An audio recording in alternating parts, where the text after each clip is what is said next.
네, 안녕하십니까 여러분. NBA 에브리데이입니다. 영상 시청하시기에 앞서서 구독과 좋아요 한 번씩 부탁드리고요. 자, 이제 드디어 플레이오프 트리가 완성이 되었습니다. 바로 내일부터 플레이오프 시작되는데요. 바로 플레이오프 1라운드 예측 가도록 하겠습니다. 승패 예상 몇 차전까지 가는 경기가 펼쳐질 것인지에 대한 예상, 이제 동부 컨퍼런스부터 떠나보도록 하겠습니다. 미러키 벅스와 마이애미 히트인데요. 히트가 오늘 경기를 펼쳤고 하루 휴식 후 경기가 이제 바로 펼쳐지기 때문에 저는 미러키 벅스가 생각보다 쉽게 이길 것 같습니다. 저는 미러키 벅스의 구성이 워낙 탄탄하고 마이애미 히트는 삐그덕대는 모습이 보였습니다. 실제로 애틀란타 호크스에게 7-8위전 첫 번째 경기에 플레이인 토너먼트 첫 번째 경기에서 패하기도 했었고요. 저는 미러키 벅스가 스윕 예상해 보도록 하겠습니다. 이게 아무리 전력차가 나도 스윕이 쉽지는 않은데 저는 미러키 벅스가 스윕을 할 것이다. 미들턴이 지금 퀘스천어블이긴 하지만은 저는 미러키 벅스 스윕승 예상해 보도록 하겠습니다. 자, 두 번째입니다. 클리브랜드 캐벌리어스와 뉴욕 닉스의 경기 정말 재밌을 것 같고요.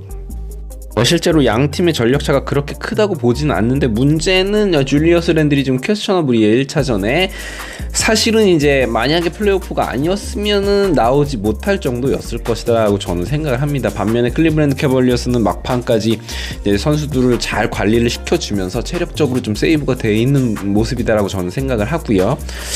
뉴욕 닉스가 올 시즌에 제일런 브런슨 영입과 이마뉴엘 퀴클리나 퀸틴 라임즈 같은 선수들이 성장을 이루기는 했지만 클리브랜드 캐벌리어스가 좀 더 단단한 모습을 보여줄 수 있을 것이다라고 생각을 합니다. 이 시리즈는 저는 6차전까지 갈 것이다. 그래서 클리브랜드 캐벌리어스가 4승 2패로 2라운드에 진출을 할 것이다라고 예상을 해봅니다. 자, 그다음 필라델피아 세븐티식서스와 브루클린 네츠의 대결이죠. 3번 시드와 6번 시드의 대결인데, 필라델피아 세븐식서스가 이제 올해는 결과를 내야 되는 시즌이죠. 그리고 정규 시즌의 모습이 제임스 하든이 들어온 지난 시즌에 이어서 두 번째 시즌인데, 실제로 이제 프리시즌 처음으로 펼쳤던 시즌이고 느낌이 나쁘지는 않다. 그래서 브루클린 네츠가 물론 젊은 연건들, 특히 미칼 브리지스나 스펜서 디니디 같은 선수들을 중심으로 좋은 농구를 하고는 있지만 필라델피아 세븐티식서스를 넘기는 힘들 것이다라고 보여집니다. 개인적으로 이 시리즈는 4승 1패 예상합니다. 5차전 끝에 필라델피아 세븐티식서스가 승리를 거둘 것이다라고 예상을 해봅니다. 실제로 네츠가 6위를 하긴 했지만 사실 듀란트와 어빙이 있을 때 많이 벌어놓은 승점이 있었기 때문에 사실 가능했던 부분이었거든요. 다음입니다. 보스턴 셀틱스와 애틀란타 호크스의 경기. 애틀란타 호크스가 어느 정도 예상을 뒤엎고 마이애미 히트를 꺾고 많은 휴식을 취했어요. 그러고 나서 이제 1라운드를 치르는데, 그렇지만 보스턴 셀틱스에게는 역부족이다라고 생각이 듭니다. 이 시리즈 역시 저는 5차전에서 보스턴이 승리를 거둘 것이다라고 생각됩니다. 한 경기 정도는 트레이 영이랑 나머지 외곽슛이 애틀란타가 터질 수는 있겠죠. 3, 4차전이 이제 애틀란타의 홈이니까 한 경기 정도는 잡을 수 있겠지만 두 경기 이상 잡아내는 것은 쉽지 않다라고 저는 생각을 합니다. 자, 서부 컨퍼런스 예상 한번 가보도록 하겠습니다. 1번 시드인 덴버 너게츠와 오늘 승리를 거둔 미네소타 팀버울브즈가 맞대결을 펼칩니다. 니콜라 요키치가 루디 고베어 그리고 카렌 서니 타운스, 이 트윈 타워를 상대하는데, 생각보다 저는 덴버 너게츠가 고전을 할 수도 있다라고 생각을 해요. 그러니까 미네소타 팀버울브즈 같은 경우에는 분명히 화력이 있는 팀이기 때문에 저는 덴버 너게츠를 조금 괴롭힐 수 있다라고 생각을 합니다. 그래서 6차전까지 가는 접전이 펼쳐진다고 생각을 합니다. 물론 승리는 덴버 너게츠가 가져가겠죠. 자, 그다음 이제 4번 시드인 피닉스 선즈와 LA 클리퍼스의 대결. 케빈 듀란트와 러셀 웨스트브룩 그리고 카와이 레너드 맞붙습니다. 양 팀은 정규 시즌에 1승 차이밖에 나지 않았고 4, 5번 시드이기는 하지만 폴 조지가 뛸 수 없다라는 점이 클리퍼스 입장에선 굉장히 아쉬운 부분이겠죠. 윙뎁스가 굉장히 많기 때문에 케빈 듀란트랑 데빈 부커를 많이 괴롭힐 수는 있겠지만 시리즈를 잡기에는 조금 역부족일 것이다라고 생각을 합니다. 저는 이 시리즈도 6차전에서 피닉스 선즈가 클리퍼스를 물리치지 않을까 생각이 듭니다. 쉽진 않을 거예요, 분명히. 그리고 굉장히 치열한 시리즈가 될 것이다라고 예상을 해봅니다. 자, 많은 분들이 관심 가져주실 두 시리즈가 남았네요. 세크라멘토 킹스와 골든 스테이트 워리어스의 대결입니다. 이 시리즈는 진짜 재밌을 것 같고요. 쉽지 않을 것 같습니다. 저는 이 시리즈는 7차전까지 갈 것이다라고 예상을 해봅니다. 분명히 세크라멘토 킹스의 농구는 녹록지가 않거든요.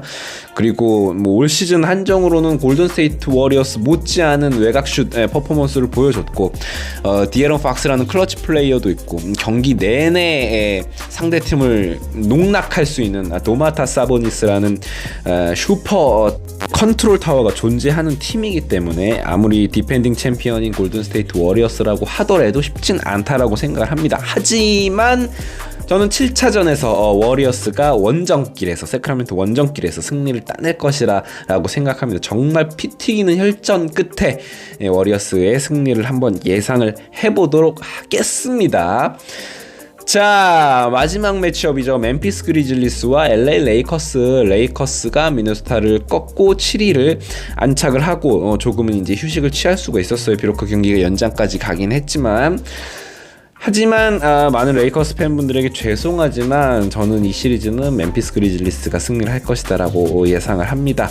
왜냐면 멤피스 그리즐리스의 전력이라는 것이 사실 무시할 만한 수준이 못 됩니다. 물론 자모란트의 1옵션으로서의 역할이 조금 한계론이 나오고는 있지만 자모란트뿐만이 아니라 나머지 선수들의 뎁스 그리고 어떤 에너지 레벨 부분에서는 저는 멤피스 그리즐리스가 홈 어드밴티지까지 가지고 있기 때문에 레이커스를 궁지에 몰아넣을 것이다 라고 생각을 하고요. 이 시리즈도 레이커스가 뭐 쉽사리 내주진 않겠지만 경기마다 굉장히 접전이 될 것 같지만 저는 5차전에서 멤피스 그리즐리스가 승리를 거둘 것이다 라고 생각을 합니다. 르브론 제임스가 분전을 하겠지만 아무래도 체력적인 부분 그리고 경기 내에서의 템포 조절 그리고 에너지 레벨 측면에서 저는 멤피스 그리즐리스가 승리를 가져가지 않을까 생각이 듭니다. 5차전 홈에서 멤피스가 승리를 거두고 워리어스와 2라운드에서 맞붙을 것이다 라고 감히 예상을 해보도록 하겠습니다. 여러분들의 예상은 어떠신지 또 궁금하네요. 댓글로 많이 달아주시면 감사할 것 같습니다. 내일부터 이제 진짜 NBA 플레이오프 시작입니다. 축제입니다. 다 같이 즐기시죠. 지금까지 NBA 에브리데이였고요. 구독과 좋아요 부탁드릴게요. 감사합니다.